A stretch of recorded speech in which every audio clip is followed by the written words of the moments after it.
எளிய முறையில் சரளமாக ஆங்கிலம் பேச உடனே நம்ம சேனலை சப்ஸ்கிரைப் பண்ணுங்க. டெய்லி வீடியோஸுக்கு பெல் பட்டனை கிளிக் பண்ணுங்க. ஹலோ எவ்ரிஒன், அனைவருக்கும் வணக்கம். இதுவரைக்கும் நம்ம பார்த்தது எல்லாமே பேசிக்காக ஒரு சென்டென்ஸ் எப்படி ஃபார்ம் பண்ணணும் அப்படிங்கிறதான் இதுவரைக்கும் நம்ம பார்த்தோம். இப்போ நம்ம இன்னைக்கு கிளாஸில் பார்க்க போகிறது ஃபர்ஸ்ட் லெசன். அதில் முதல் டீச்சிங் என்ன அப்படிங்கிறத பார்க்க போகிறோம். ஸோ இதுக்கு முன்னாடி நம்ம என்ன படித்தோம் அப்படிங்கிறத ஒரு தடவை ரீகால் பண்ணிக்கலாம். இப்போ ஒரு சப்ஜெக்ட் அப்படின்னா ஒரு சென்டென்ஸில் இருக்கிற ஆள், பொருள், இடம், இதை தான் நம்ம சப்ஜெக்ட் அப்படின்னு சொல்கிறோம். அந்த சப்ஜெக்டில் நம்மளோட ஸ்போக்கன் மெத்தடில் 2 விதமான சப்ஜெக்ட்ஸ் இருக்கிறதா படித்தோம். Original subject and duplicate subject. அதாவது இந்த டியூப்ளிகேட் சப்ஜெக்ட்டுக்கு மட்டும் தமிழில் ஒரு சப்ஜெக்ட் சொல்லும்போது ஐ அல்லது கூ சத்தத்தில் முடிஞ்சால் அது டியூப்ளிகேட் சப்ஜெக்ட் அப்படின்னு பார்த்தோம் இல்லைங்களா? ஸோ இந்த டியூப்ளிகேட் சப்ஜெக்டோட டிப்ஸ் ஐ அல்லது கூ சத்தம். அவனை ஐ சத்தம், அவனுக்கு கூ சத்தம். இந்த மாதிரி ஐ கூ சத்தத்தில் வர்ற ஆள், பொருள், இடம், இதுதான் டியூப்ளிகேட் சப்ஜெக்ட். ஒரிஜினல் சப்ஜெக்ட் அப்படிங்கிறது தமிழில் ஐ கூ சத்தம் இல்லாதது.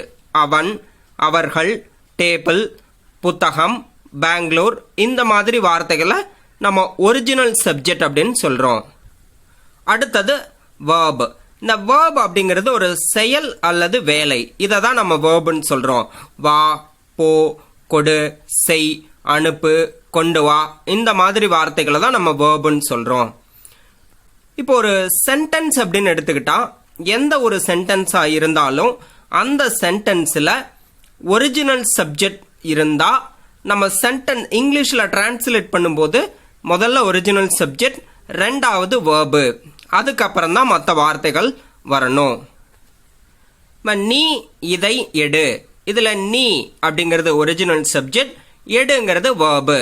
ஸோ இங்கிலீஷில் இதை எப்படி சொல்லணும் அப்படின்னா, நீ இதை எடு அப்படின்னா யூ டேக் திஸ். நீ இங்கே உட்கார். இதை இங்கிலீஷில் சொல்லும்போது யூ சிட் ஹியர்.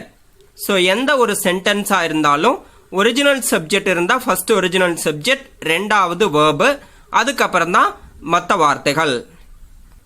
இப்போ ஒரு சென்டென்ஸில் ஒரிஜினல் சப்ஜெக்ட் இல்லைன்னா வேர்பு முதல்ல வரணும். ஃபார் எக்ஸாம்பிள், இதை எடு.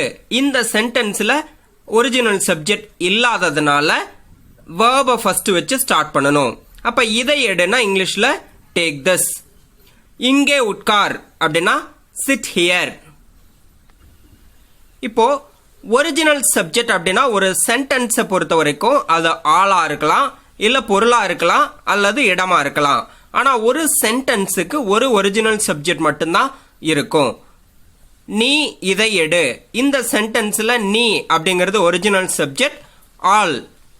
அப்போ நீ இதை எடுனா யூ டேக் திஸ். இது என் பேனா. இந்த சென்டென்ஸில் இதுங்கிறது ஒரிஜினல் சப்ஜெக்ட், ஆனால் ஒரு பொருள். இது என் பேனா. இந்த சென்டென்ஸில் வேர்ப் இல்லாததுனால சிங்குலருக்காக இஸ் அப்படிங்கிறத கூட சேர்த்துக்கிறோம். ஸோ இது ஒரிஜினல் சப்ஜெக்ட் திஸ், வேர்புக்காக இஸ். ஸோ ஸ்டார்ட் பண்ணும்போது திஸ் இஸ் அப்படின்னு ஸ்டார்ட் பண்ணணும். இது என் பேனா அப்படின்னா திஸ் இஸ் மை பென். என் வீடு பஸ் ஸ்டாப் பக்கத்தில் இருக்கு. இந்த சென்டென்ஸில் என் வீடு அப்படிங்கிறதா ஒரிஜினல் சப்ஜெக்ட், அது ஒரு இடம். So original subject first, verb ரெண்டாவது.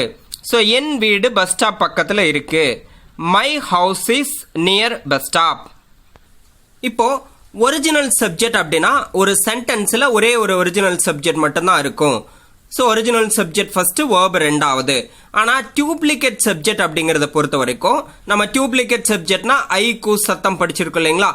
அது ஒரே சென்டென்ஸில் டியூப்ளிகேட் சப்ஜெக்ட் ஆல் வந்திருக்கலாம், பொருள், இடம் எல்லாமே கலந்து வரும். அப்போ எப்படி சென்டென்ஸ் ஃபார்ம் பண்ணணும்னு பார்க்கலாம். முதல்ல டியூப்ளிகேட் சப்ஜெக்ட் ஆல் அப்படின்னா ஐ கூ சத்தத்தில் வர்ற ஆல். அவனை, அவனுக்கு, அவர்களை, அவர்களுக்கு, ராஜாவை, ராஜாவுக்கு. டியூப்ளிகேட் சப்ஜெக்ட் பொருள் அப்படின்னா இதை, அதை, டேபிளை, டேபிளுக்கு, இந்த மாதிரி ஐ கூ சத்தத்தில் வர்ற பொருள். இடம், இதில் மட்டும் ஒரு சின்ன டிப்ஸ் என்னன்னு பார்த்தீங்கன்னா, இந்த இங்கே, அங்கே, மேலே, கீழே, உள்ளே, வெளியே இந்த வார்த்தைகள் எல்லாமே பொதுவாக சொல்றதுனால ஐக்கு சத்தம் இல்லைன்னாலும் அதை டியூப்ளிகேட் சப்ஜெக்டாக தான் எடுத்துக்கணும். அது இல்லாமல் பெங்களூரை, பெங்களூருக்கு, சென்னையை இந்த மாதிரி ஐக்கு சத்தத்தில் வர்ற இடம் இதுவும் டியூப்ளிகேட் சப்ஜெக்ட் இடம். ஒரு சென்டென்ஸில் ஒரிஜினல் சப்ஜெக்ட் ஃபர்ஸ்ட், வேர்பு ரெண்டாவதுன்னு பார்த்தோம் இல்லைங்களா? அதுக்கு அடுத்தது டியூப்ளிகேட் சப்ஜெக்ட் வந்தால் வேர்புக்கு அடுத்தது ஃபர்ஸ்ட் டியூப்ளிகேட் சப்ஜெக்ட் ஆல், அடுத்தது பொருள், அடுத்தது இடம். இப்படி தான் சென்டென்ஸ் அமைக்கணும். இதில் ஒரு வேளை டியூப்ளிகேட் சப்ஜெக்ட் ஆல் வரலன்னா வேர்புக்கு பக்கத்தில் பொருள், இடம் வரும். அது சென்டென்ஸுக்கு தகுந்த மாதிரி நம்ம அண்டர்ஸ்டாண்ட் பண்ணிக்கணும். அடுத்து ஒரு சென்டென்ஸில் முக்கியமான வார்த்தை ஸ்டைல். இந்த ஸ்டைல் அப்படிங்கிறது இப்படி, இது போல, இது மாதிரி. அதை இங்கிலீஷில் லைக் திஸ் அப்படின்னு சொல்லணும். அப்படி, அது போல, அது மாதிரி. அது இங்கிலீஷில் லைக் தட் அப்படின்னு சொல்லணும். இதுவும் ஒரு சென்டென்ஸில் நம்ம ஆல் பொருள் இடம், டியூப்ளிகேட் சப்ஜெக்ட் ஆல் பொருள் இடம், அதுக்கு அடுத்ததான் இந்த ஸ்டைலை யூஸ் பண்ணிக்கலாம். இந்த சென்டென்ஸை நல்லா கவனிங்க. நீ அதை எனக்கு இங்கே அனுப்பு. நீ அதை எனக்கு இங்கே அனுப்பு. இதில் நீ அப்படிங்கிறது ஒரிஜினல் சப்ஜெக்ட் யூ. இதுதான் சென்டென்ஸில் ஃபர்ஸ்ட் வரணும். அடுத்தது வேர்பு அனுப்பு, சென்ட், இது ரெண்டாவது. அடுத்து அதை அப்படிங்கிறதும் டியூப்ளிகேட் சப்ஜெக்ட், எனக்கு அப்படிங்கிறதும் டியூப்ளிகேட் சப்ஜெக்ட், இங்கே அப்படிங்கிறதும் டியூப்ளிகேட் சப்ஜெக்ட் தான். அதில் வேர்புக்கு அடுத்தது ஃபர்ஸ்ட் முக்கியத்துவம் நம்ம டியூப்ளிகேட் சப்ஜெக்ட் ஆல், அதாவது எனக்கு அப்படிங்கிறதா. எனக்குன்னா மீ, ஸோ அது மூணாவதாக வரணும். அடுத்தது பொருள் அதை, தட்டு, நாலாவதாக வரணும். இடம் இங்கே, ஹியர், இது அஞ்சாவதாக வரணும்.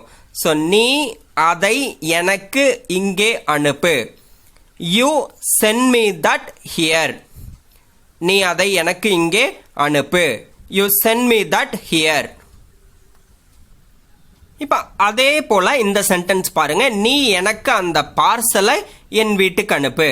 இதில் நீ அப்படிங்கிறது ஒரிஜினல் சப்ஜெக்ட், எனக்கு டியூப்ளிகேட் சப்ஜெக்ட், அந்த பார்சலை அப்படிங்கிறது டியூப்ளிகேட் சப்ஜெக்ட் பொருள், என் வீட்டுக்கு அப்படிங்கிறது இடம், அனுப்பு அப்படிங்கிறது வேர்பு. இதில் ஒரிஜினல் சப்ஜெக்ட் யூ ஃபர்ஸ்ட் வரணும். ரெண்டாவது வேர்பு சென்ட். மூணாவது டியூப்ளிகேட் சப்ஜெக்ட் மனிதன், அதாவது ஆல், மீ. அடுத்து பொருள் தட் பார்சல், என் வீட்டுக்கு இடம், டு மை ஹவுஸ். ஸோ நீ எனக்கு அந்த பார்சலை என் வீட்டுக்கு அனுப்பு. You sent me that parcel to my house. So எந்த வார்த்தையாக இருந்தாலும் நமக்கு ஒரிஜினல் சப்ஜெக்ட் ஃபர்ஸ்ட், ரெண்டாவது வேர்பு, அடுத்து டியூப்ளிகேட் சப்ஜெக்ட் மனிதன், பொருள், இடம். இந்த மாதிரி தான் சென்டென்ஸ் அமைக்கணும். அதை எனக்கு கொடு. அதை டியூப்ளிகேட் சப்ஜெக்ட் பொருள், எனக்கு டியூப்ளிகேட் சப்ஜெக்ட் மனிதன், கொடு வேர்பு. இந்த சென்டென்ஸில் ஒரிஜினல் சப்ஜெக்ட் இல்லை, அதனால ஃபர்ஸ்ட் வேர்பு கிவ், அடுத்து டியூப்ளிகேட் சப்ஜெக்ட் மனிதன் மீ, அடுத்து பொருள் தட். ஸோ அதை எனக்கு கொடு, கிவ் மீ தட். இதை ஸ்போக்கனில் இன்னொரு விதமாகவும் சொல்லலாம். அதாவது எனக்கு அப்படிங்கிறதுக்காக அந்த இக்கு சவுண்டுக்கு டு அப்படிங்கிற வார்த்தையை சேர்த்து எனக்குன்னா டு மீ அப்படின்னு ஒரு அர்த்தம் இருக்கு. So give that to me. இந்த டு மீ சொல்லும்போது மட்டும் அந்த வார்த்தை தான் கடைசியாக இருக்கணும். அங்கே நம்ம வேர்புக்கு பக்கத்தில் டியூப்ளிகேட் சப்ஜெக்ட் ஆல் யூஸ் பண்ணக்கூடாது. அது என்னங்கிறத நம்ம பின்னாடி பார்க்கலாம். ஸோ இருந்தாலும் நம்ம டியூப்ளிகேட் சப்ஜெக்ட் வேர்புக்கு பக்கத்தில் யூஸ் பண்ணி சொல்கிறது தான் சென்டென்ஸ் ஸ்டைலாக இருக்கும். Give me that, give that to me அப்படின்னாலும் கரெக்டு தான். ஆனால் நீங்கள் கிவ் மீ தட்னு யூஸ் பண்ணிக்கங்க. நீ அவளுக்கு அதை காட்டு. நீ அவளுக்கு அதை காட்டு. நீ ஒரிஜினல் சப்ஜெக்ட் யூ. அடுத்து வேர்பு காட்டு, ஷோ. அடுத்து டியூப்ளிகேட் சப்ஜெக்ட் ஆல், அவளுக்கு ஹர். அடுத்து டியூப்ளிகேட் சப்ஜெக்ட் பொருள் தட். நீ அவளுக்கு அதை காட்டு. You show her that. இதை இன்னொரு விதமா you show that to her அப்படின்னு சொல்லலாம். ஆனால் யூ ஷோ ஹர் தட் அப்படின்னு யூஸ் பண்ணிக்கங்க. அவனுக்கு அதை கொடு, அவனிடம் அது மாதிரி இல்லை. இந்த எனக்கு, உனக்கு, அவனுக்கு அப்படி வரும்போது டு வச்சும் இன்னொரு ஸ்டைலில் சொல்லலான்னு பார்த்தோம். இப்போ அவனுக்கு அதை கொடுன்னா give that to him, he doesn't have like that. இதை இன்னொரு விதமாக எப்படி சொல்லலாம்னா வேர்புக்கு பக்கத்தில் duplicate subject all, give him that, he doesn't have like that. இதை ஏன் நம்ம அந்த டூ வச்சு யூஸ் பண்ண வேண்டாம் அப்படின்னு சொன்னோம்னா, இந்த மாதிரி ரெண்டு சென்டென்ஸாக சொல்லும்போது நம்ம டூ இல்லாமல் சொல்லும்போது தான் சென்டென்ஸ் பிரேக் இல்லாமல் இருக்கும். அதாவது give that to him, he doesn't have like that அப்படின்னு சொல்கிறதுக்கும் give him that, he doesn't have like that அப்படின்னு சொல்கிறதுக்கும் நமக்கு அந்த வித்தியாசம் தெரியும். சென்டென்ஸ் பிரேக் ஆகாமல் இருக்கிறதுக்காக நம்ம வேர்புக்கு பக்கத்தில் டியூப்ளிகேட் சப்ஜெக்ட் ஆல் வச்சு யூஸ் பண்ணுறோம். அங்கே டூ தேவையில்லை. நீ அதை அது மாதிரி செய். நீ ஒரிஜினல் சப்ஜெக்ட் யூ, ரெண்டாவது வேர்பு செய் டூ, மூணாவது டியூப்ளிகேட் சப்ஜெக்ட் பொருள் அதை தட், நாலாவதா ஸ்டைல் அது மாதிரி லைக் தட். ஸோ நீ அதை அது மாதிரி செய், you do that like that. நீ அதை அது மாதிரி செய், you do that like that. நீ அந்த வேலையை அது மாதிரி செய். இப்போ போன சென்டென்ஸ் மாதிரியே தான் யூ ஒரிஜினல் சப்ஜெக்ட், ரெண்டாவது வேர்ப் டூ, மூணாவது பொருள். இந்த இடத்துல அந்த வேலை அப்படிங்கிறதா நம்ம பொருளாக எடுத்துக்கிறோம். அது மாதிரி ஸ்டைல், நீ அந்த வேலையை அது மாதிரி செய், you do that work like that. நீ அந்த வேலையை அது மாதிரி செய், you do that work like that. ராஜாவை உள்ளே அனுப்பாதே. இது வேர்பு நெகட்டிவாக இருக்கு. ராஜாவை உள்ளே அனுப்பாதே வேர்பு ஃபர்ஸ்ட். டோன்ட் சென்ட் ராஜா இன். ராஜாவை உள்ளே அனுப்பாதே, டோன்ட் சென்ட் ராஜா இன். அதை வெளியே எடுத்துக்கொண்டு போகாதே.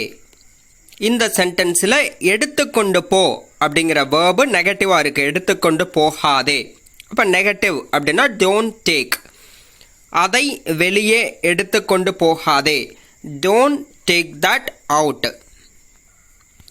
அடுத்து ஒரு சென்டென்ஸில் டைம், டேட், டே, லேட்டர், லேட்டர் அப்படின்னா அப்புறம், இமீடியட்லி, இமீடியட்லினா உடனே, இந்த வார்த்தைகள் வந்தாலும் அந்த சென்டென்ஸில் கடைசியாக தான் இந்த வார்த்தையை நம்ம சொல்லணும். நீ 5 மணிக்கு எனக்கு அதை அனுப்பு. நீ ஒரிஜினல் சப்ஜெக்ட், அனுப்பு வேர்பு. நீ 5 மணிக்கு எனக்கு அதை அனுப்பு. You sent me that at 5 அப்படின்னு சொல்லணும். You sent me that at 5. நீ 5 மணிக்கு எனக்கு அதை அனுப்பு. 8ஆம் தேதிக்கு பின் அவனுக்கு அதை கொடு. Give him that after 8th. 8ஆம் தேதிக்கு பின் அவனுக்கு அதை கொடு. Give him that after 8th. நீ அவளுக்கு அப்புறம் ஃபோன் பண்ணு. You phone her later. நீ அவளுக்கு அப்புறம் ஃபோன் பண்ணு. You phone her later. உடனே அவனை இப்படி கேட்காதே, negative. Don't ask him like this immediately. உடனே அவனை இப்படி கேட்காதே, don't ask him like this immediately.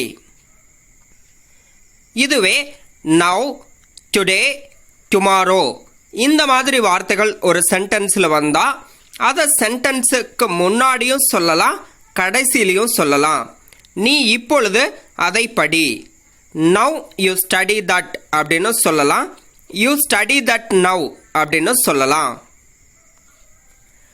நாளைக்கு நீ அதை கொண்டு வராதே. You don't bring that tomorrow அப்படின்னு சொல்லலாம். டுமாரோ யூ டோன்ட் பிரிங் தட்னு சொல்லலாம். இந்த வீடியோ உங்களுக்கு பிடிச்சிருந்தா லைக் பண்ணுங்க, ஷேர் பண்ணுங்க, மறக்காம நம்ம சேனலை சப்ஸ்கிரைப் பண்ணுங்க. தேங்க்யூ.